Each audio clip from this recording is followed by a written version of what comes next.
मुल्क के Namvar investigative journalist Arshad शरीफ अब हम में नहीं रहे। आइए आज की वीडियो में हम अरशद शरीफ की बायोग्राफी जानेंगे। आप देख रहे हैं उर्दू अलर्ट्स और मैं हूं डॉक्टर इरफान अजीज। मुल्क के नामवर सहाफ़ी अरशद शरीफ 22 फरवरी 1973 को कराची में पैदा हुए। उन्होंने रावलपिंडी के गोल्डन कॉलेज से BA और क़ायद-ए-आज़म यूनिवर्सिटी से मास्टर्स किया। वो पढ़ाई के दिनों में ही फ्रीलांस जर्नलिस्ट बन गए और उसके बाद अमली तौर पर सहाफ़त से वाबस्ता हुए। उन्होंने राइटर्स, डॉन न्यूज़, आज न्यूज़ और उसके बाद दुनिया न्यूज़ के साथ वाबस्ता रहकर बतौर सहाफ़ी और एंकर पर्सन अपनी सलाहियतों का लोहा मनवाया। दुनिया न्यूज़ पर उन्होंने अपना प्रोग्राम क्यों शुरू किया, अंग्रेज़ी अखबारात और TV चैनल से सहाफ़ती जिम्मेदारियां निभाने का आगाज़ करने वाले अरशद शरीफ ने अपने कैरियर में बेइंतहा मकबूलियत पाई, जबकि सबसे ज़्यादा शोहरत अरशद शरीफ को निजी TV प्रोग्राम पावर प्ले से मिली, जहां वो बतौर TV मेज़बान बेहद मकबूल हुए। और 2012 में अरशद शरीफ को आगाही अवार्ड और 2019 में सदारती तमगा बराए हुस्न कारकर्दगी भी दिया गया। उन्होंने एशियन इन्वेस्टिगेटिव मीडिया अवार्ड और वार कॉरस्पॉन्डेंट समेत मुतअद्दिद एजाज़ात हासिल किए। अरशद शरीफ पाकिस्तान के अलावा लंदन, पेरिस और दीगर शहरों से भी रिपोर्टिंग करते रहे। उन्हें इलाकाई मुश्किलात और इंटरनेशनल चैलेंजेस के बारे में पूरी तरह अदराक था और वो हर तरह के हालात में बेहतरीन काम करने का तजर्बा रखते थे।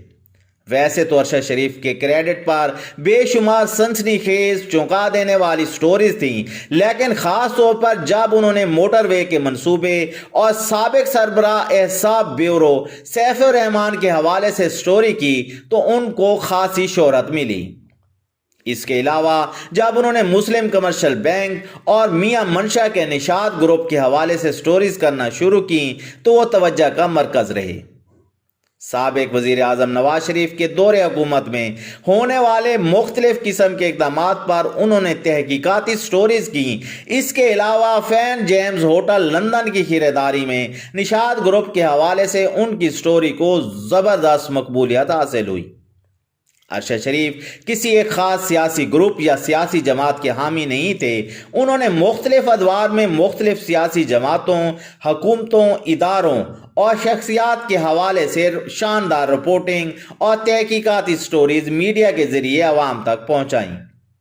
वो पाकिस्तानी मीडिया की तारीख का एक हिस्सा बन चुकी हैं। पाकिस्तान की आला अदालतों ने अहम मुकदमात में अरशद शरीफ के प्रोग्राम्स और तहकीकाती रिपोर्ट्स का हवाला भी दिया, जो उनकी क्रेडिबिलिटी का सबूत था। अरशद शरीफ बुनियादी तौर पर धीमे लहजे में बात करने के आदी थे और दलील के साथ बात करते। आज से 2 साल पहले 15 अगस्त के रोज़ जब अफगानिस्तान में तालिबान की वापसी हुई तो उस मौके पर अरशद शरीफ वो पहले पाकिस्तानी सहाफ़ी थे जो फील्ड रिपोर्टिंग के लिए अफगानिस्तान गए। अरशद शरीफ का शुमार पाकिस्तान के ज़हीन, काबिल और कामयाब सहाफ़ियों में होता था। उन्होंने इन्वेस्टिगेटिव जर्नलिज्म के दौरान मुतअद्दिद खतरात मोल लिए, लेकिन अपने बहादुर बाप और नडर भाई की तरह उन्होंने भी कभी किसी के सामने हथियार नहीं डाले। अरशद शरीफ के वालिद मोहम्मद शरीफ पाकिस्तान नेवी में कमांडर थे। उन्हें अपनी बहादुरी और शानदार कारकर्दगी की वजह से तमगा इम्तियाज़ मिला। वो 2011 में हरकत कलब बंद हो जाने से इंतकाल कर गए।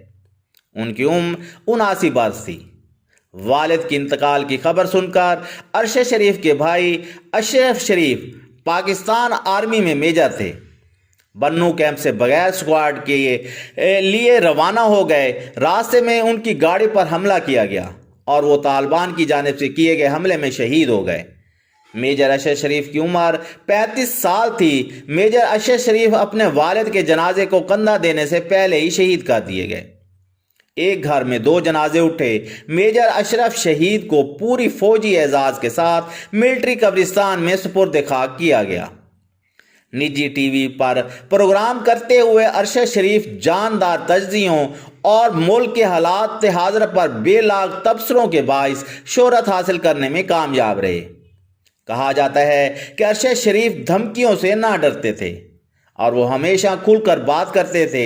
یاد رہے رواں سال اپریل میں سابق وزیر اعظم پاکستان عمران خان کے خلاف تحریک عدم اعتماد کے بعد ارشد شریف نے یہ دعویٰ کیا تھا کہ انہیں وفاقی تحقیقاتی ادارے کی جانب سے ہراسانی کا سامنا ہے۔ خود ساختہ جلاوطنی کے دوران وہ دبئی اور لندن میں مقیم رہے۔ وہ پاکستان تحریک انصاف کے حامی کے طور پر مشہور تھے۔ اسی دوران اگست 2022 میں انہوں نے ایک پروگرام میں پی ٹی آئی رہنما شہباز گل کا ایک متنازع بیان اپنے پروگرام میں چلایا، جس کے بعد شہباز گل کے خلاف قانونی کارروائی کا آغاز ہو گیا۔ ساتھ ہی دوسری طرف ان کے ادارے ARY پر پابندیوں اور بندش کا شکار ہو گیا۔ اس کے کچھ ہی دن بعد ارشد شریف کے بیانات کے رد عمل میں ARY نے اعلان کیا کہ چینل ان کے ساتھ اپنی 8 سالہ رفاقت ختم کر رہا ہے۔ پچھلے روز اشرف شریف کے خاندانی ذرائع سے سوشل میڈیا پر یہ خبر چلی کہ کینیا نیروبی سے کچھ دور ارشد شریف کو کسی سنائپر نے سر پر گولی مار کر شہید کر دیا ہے۔ ان کی 49 برس عمر تھی۔ ارشد شریف کی اہلیہ جویریہ صدیق نے ایک ٹویٹ میں کہا کہ آج میں نے اپنا دوست، شوہر اور پسندیدہ صحافی کھو دیا۔ پولیس نے بتایا ہے کہ اشرف شریف کو کینیا میں گولی مار کر قتل کر دیا گیا ہے۔ انہوں نے اپنے ٹویٹ میں اپیل کی کہ ہماری پرائیویسی کا احترام کریں اور بریکنگ نیوز کے نام پر براہ مہربانی ہماری فیملی کی تصاویر، ذاتی تفصیلات اور ارشد شریف کی ہسپتال میں لی جانے والی آخری تصاویر شیئر نہ کریں۔ ارشد شریف کا شمار ٹویٹر ویریئرز میں ہوتا تھا۔ ان کا 2 ملین فالورز تھے اور وہ اپنے رائے بے باک انداز میں لکھتے رہے۔ انہیں ٹویٹر پر چودھری مون سلائی، معید پیرزادہ، عمران ریاض خان، ڈاکٹر شہباز گل، صابر شاکر، قاسم خان سوری، اوریا مقبول جان، ہارون الرشید اور سمیع ابراہیم سمیت کئی مشہور سیاسی اور سماجی اور صحافتی شخصیات نے فالو کیا ہوا تھا۔ سابق وزیر اعظم عمران خان نے انہیں خراج تحسین پیش کرتے ہوئے لکھا، ارشد شریف کے بہیمانہ قتل پر صدمہ ہوا، جس نے سچ بولنے کی آخری قیمت اپنی جان دے کر ادا کی۔ اسے ملک چھوڑ کر بیرون ملک روپوش ہونا پڑا، لیکن وہ سوشل میڈیا پر طاقتوروں کو بے نقاب کرتے ہوئے سچ بولتا رہا۔ آج پوری قوم ان کی وفات پر سوگوار ہے۔ وزیر اعظم شہباز شریف نے ٹویٹ میں کہا، میں صحافی ارشد شریف کی المناک موت کی خبر سن کر صدمے میں ہوں۔ اللہ انہیں جنت الفردوس میں جگہ دے۔ مرحوم کے خاندان سے میری اظہار تعزیت۔ مشہور اینکر پرسن عمران ریاض خان لمحہ با لمحہ تمام خبروں سے اپڈیٹ کر رہے ہیں۔ انہوں نے ایک ٹویٹ میں لکھا، میری ابھی ماں جی سے بات ہوئی ہے، میرا یہ بیٹا بھی شہید کر دیا، تو جلدی گھر آ جا اور ارشد کو جلدی لے کر آؤ۔ اس خاور گمن سے کہو مجھے فون کرے، یا اللہ ہمیں صبر دے۔ ڈاکٹر شہباز گل نے ٹویٹ کیا، چلو ایک ٹویٹ کرتے ہیں ارشد شریف پر، پھر چپ ہو جاتے ہیں۔ سارا قصور تو ارشد کا اپنا تھا۔ بے ضمیروں کی بستی میں ضمیر جھنجھوڑ رہا تھا اور ہم سب ٹویٹر پر شور مچائیں گے۔ پھر 4 دن بعد ارشد کی ماں ہوگی، سناٹا ہوگا اور ارشد کی دیوار پر لگی تصویر۔ آپ ارشد شریف کے حوالے سے اپنی رائے کمنٹ سیکشن میں دے سکتے ہیں۔ میں امید کرتا ہوں آج کی ویڈیو آپ کو پسند آئی ہوگی۔ ویڈیو کو لائک کریں، شیئر کریں، اردو الرٹس کو سبسکرائب کر لیں اور ہماری ویڈیوز دیکھتے رہیں۔ اللہ حامی و ناصر۔